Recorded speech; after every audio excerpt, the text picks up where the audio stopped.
para sa isang magandang pelikula noong taong 2017 na pinamagatang What Happened to Monday.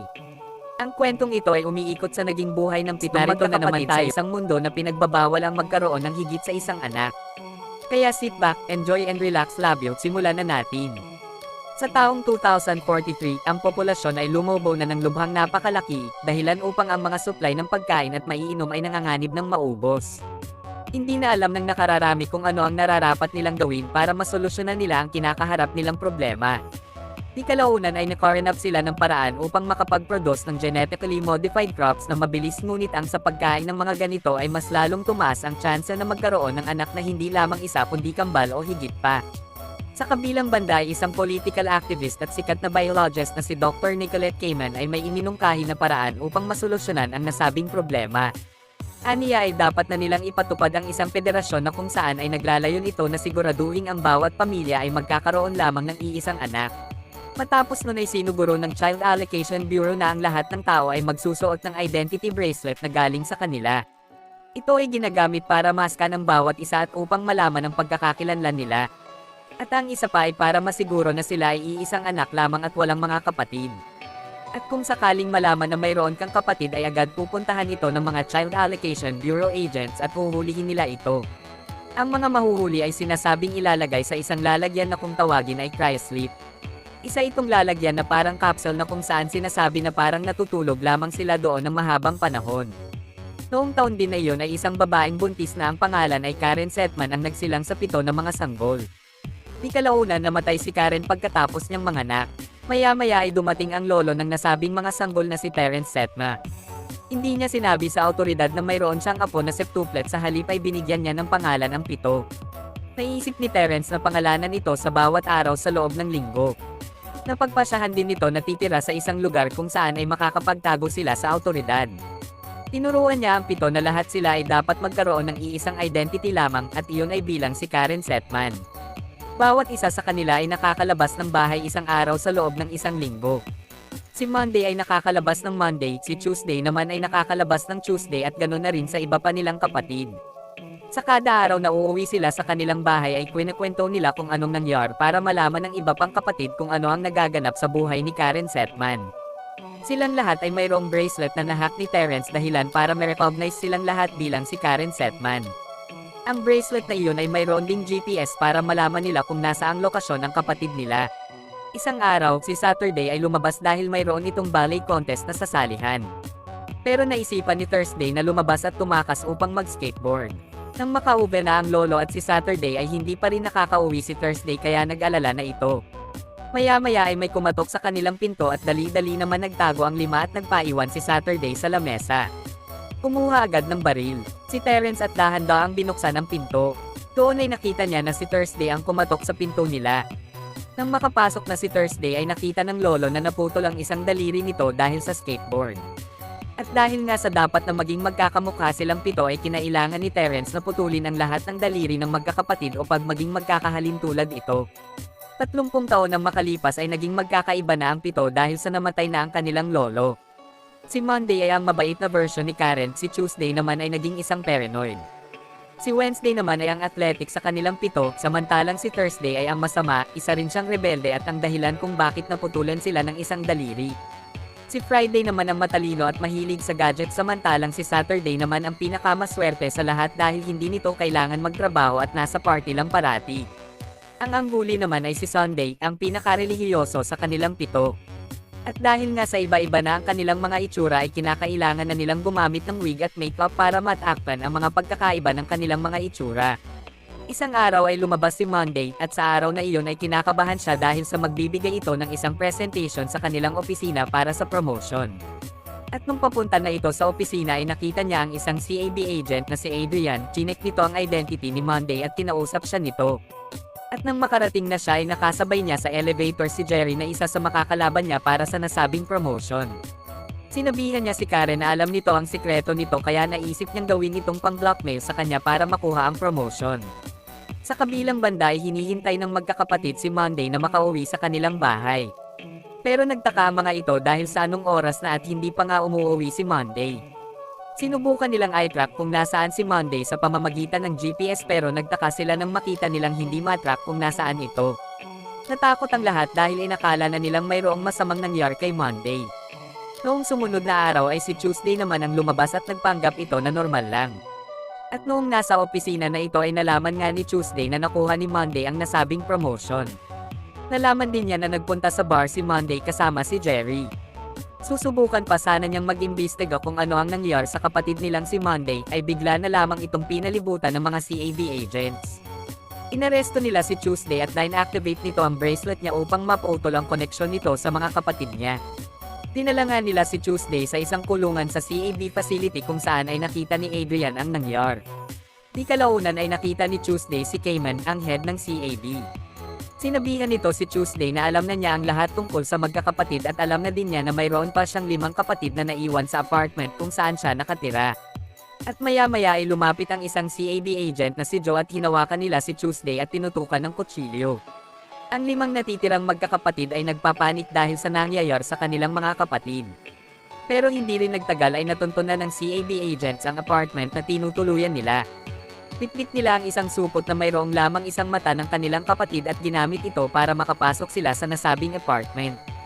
Nagkaroon ng labanan ng CAB agents at ang magkakapatid na hindi rin nagtagal. Nagawa nilang matalo ang mga agents na pumasok sa kanilang apartment pero kapalit nito ay namatay ang kapatid nilang si Sunday dahil sa isang tama ng baril. Nalungkot nga sila dahil 4 na lang sila at lalo pa silang nade-depress. Naisipan nilang kunin ang mata na ginamit ng mga agents at doon nga ay napag-alaman nilang kay Tuesday ang mata na iyon. Naisip ng 4 na baka si Jerry ang nagsumbong sa sikreto nila. Kinabukasan ay lumabas na si Wednesday at hindi na ito nag-disguise pa. Pinuntahan nito si Jerry at kinumpronta dahil sa mga nangyayari sa kanilang magkakapatid. Pero sa kabilang banda ay napag-alaman nga ni Wednesday na wala itong alam tungkol sa sikreto nila na 7 silang magkakapatid. Sinabi pa nito na ang tanging alam lang niya ay may kontratang pinirmahan si Karen kay Cayman. Dagdag pa nito ay nakuha daw ni Karen ang promotion dahil sa nagpadala ito ng napakaraming pera kay Cayman. At hindi nga nagtagal ay natrack ng CAB agents na nandun ang isa sa magkakapatid. Pinatay nila si Jerry sa pamamagitan ng isang sniper at dahil doon ay kumari pa ng takbo si Wednesday para makatakas. Pero sa kasamaang palad ay na-corner nito si Wednesday sa ibabaw ng rooftop. Sinubukan nitong tumalon papunta sa kabila ngunit binaril ito ni Joe dahilan upang malaglag ito at mamatay. Sa kabilang banda naman ay may biglang kumatok sa apartment nila. Naisipan magtago ni Friday at Thursday. At si Saturday naman ay pinagbuksan ang kumakatok. Pagkabukas nito ay nakita niya ang isang CAB agent na si Adrian. Sinubukan ni Adrian na landiin ng kaunti si Saturday samantalang hindi naman kilala ni Saturday kung sino ito. Di kalaunan ay napag-alaman ni Saturday na ang isa sa kanilang magkakapatid ay may romantikong relasyon kay Adrian. Inimbitahan ni Adrian na sumama ito sa kanyang apartment at pumayag naman si Saturday. Pinaghintay niya ito ng ilang sandali at pinuntahan ang 2 niyang kapatid para kausapin. Sinabi ni Thursday na dapat lang na sumama si Saturday dahil isang CAB agent si Adrian. At baka magkaroon sila ng impormasyon tungkol sa nangyari kay Monday. Inutusan naman ni Friday na palihim nitong i-sync ang bracelet niya sa bracelet ni Adrian para ma-hack nila ang server ng CAB. Nang makarating na sila ay inusisa nito si Adrian upang makahanap ng impormasyon. At nalaman nga niya na si Monday ang kapatid nilang may relasyon kay Adrian. Di kalaunan ay nagawa na nga ni Saturday ang inuutos ni Friday sa kanya. At nagawa na ngang i-hack ni Friday ang server nito at nakita nila ang isa nilang kapatid na nakakulong sa isang selda at naisip ng 2 ay iyon si Monday. Nang lumabas si Adrian sa apartment ay agad na tinawagan nito ang kapatid at sinabi na si Monday ang sikretong nakikipagrelasyon kay Adrian. Maya-maya ay dumating ang iba pang mga CAB agents sa loob ng apartment ni Adrian at pinatay ito sa harap ng 2 niyang natitirang kapatid. Pagkatapos nun ay ni-raid naman ng mga CAB agents na pinangunahan ni Joe ang apartment nila. Naisipan ni Saturday na magsakripisyo para makatakas si Thursday. Pinasabog niya ang apartment nila at nadamay nga sa pagsabog na iyon ang ilan sa mga CAB agents. Ngayon ay 2 na lang silang natitira, si Thursday at si Monday na nakakulong sa isang selda. Nang malaman ni Adrian ang nangyaring pagsabog sa apartment nila Karen ay agad itong nagpunta doon. Doon nga ay agad kinumpronta ito ni Thursday dahil sa pag-aakala nitong si Adrian ang dahilan kung bakit nangyayari sa kanila ang mga ito. Pero sinabi ni Adrian na wala siyang alam tungkol sa sinasabi nito. At sa mga oras na iyon ay napag-alaman nga ni Adrian na 7 silang magkakapatid at sinabi pa nito na si Monday ang taong mahal niya sa magkakapatid. Sinabi ni Thursday na nakakulong si Monday sa isang facility ng CAD at kung talagang mahal niya ito ay dapat siyang tumulong para maligtas nila si Monday. Pumayag si Adrian at nagpunta na sila sa facility. Pinasok ni Adrian si Thursday sa isang body bag at naipasok nga niya ito sa facility. Doon ay hinatid niya si Thursday sa cryosleep room. Habang nasa loob ng body bag ay pasimpleng kinuha na ng video ni Thursday ang ginagawa nila sa mga nilalagay sa cryosleep. Imbis na gawing frozen ang mga ito ay kabaligtaran ang nangyari. Sinusunog nila ang mga nilalagay doon. At nung oras na ni Thursday para siya naman ang ipasok doon ay agad niyang sinipa ang officer papasok sa cryosleep at nasunog ito. Agad na tumulong si Adrian para makalabas sila sa cryosleep room at hinanap ang selda kung saan kinulong si Monday. Nang mahanap nila ito ay napag-alaman nilang hindi si Monday ang nakakulong doon kundi si Tuesday. Doon nga ay nagplano silang ihahak nila Tuesday at Adrian ang video operator sa isang fundraising event ni Cayman at upang may palabas ang nakuha ng video ni Thursday. Sa kabilang banda ay nagpanggap na nga si Thursday bilang Karen at hinanap nito si Monday. Habang nasa CR si Thursday ay nagkataong pumasok din ng CR si Monday. Nag-usap ang dalawa at sa mga oras na iyon ay nalaman niyang si Monday ang nagsumbong tungkol sa sikreto nilang magkakapatid. Sinabi ni Monday na nine-love siya kay Adrian at simula noon ay nag-iba na ang takbo ng kanyang isip at ninais na niyang maging ang nag-iisang Karen Sedman at iyon ang dahilan bakit niya sinabi kay Cayman ang sikreto nila.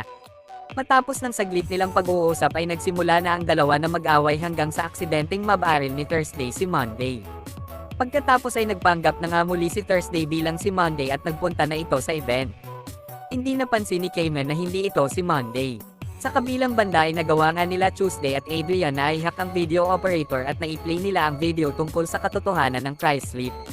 Nang mapanood ng lahat ng nandoon ang video ay nagulat ang mga ito at ilang saglit lang ay napag-alaman na niyang hindi si Monday ang Karen Sedman na nandoon. Maya-maya ay biglang lumabas si Monday dala-dala ang baril at tinutok niya ito kay Thursday. Pinaril ni Joe si Monday dahil sa pag-aakalang nais patayin ni Monday si Cayman. Maya-maya lang ay binaril naman ni Adrian si Joe. Nagtakbuhan ng mga tao sa nasabing event at si Thursday naman ay nilapitan si Monday. Doon nga ay sinabi na nito ang tunay na dahilan bakit niya nagawa ang lahat ng iyon. Sinabi nito na siya ay buntis at iyon ay kambal. Kinausap niya si Cayman na kung maaari ay hayaan silang mabuhay ng normal kasama ang dalawa niyang anak. Kapalit nun ay ang sikreto nilang magkakapatid. At di nga nagtagal ay namatay na si Monday. At na-abolish na nga ang one-child policy at si Cayman naman ay haharap sa isang death penalty dahil sa mga nagawa nito. Pinakita nga sila Thursday, Tuesday at Adrian na pinagmamasdan ang kambal na anak nila Monday at Adrian sa isang artificial womb. At sinabi nga ni Tuesday na gagawin na niyang Terry ang kanyang pangalan at si Thursday naman ay ang magiging Karen Sedman. Maraming salamat sa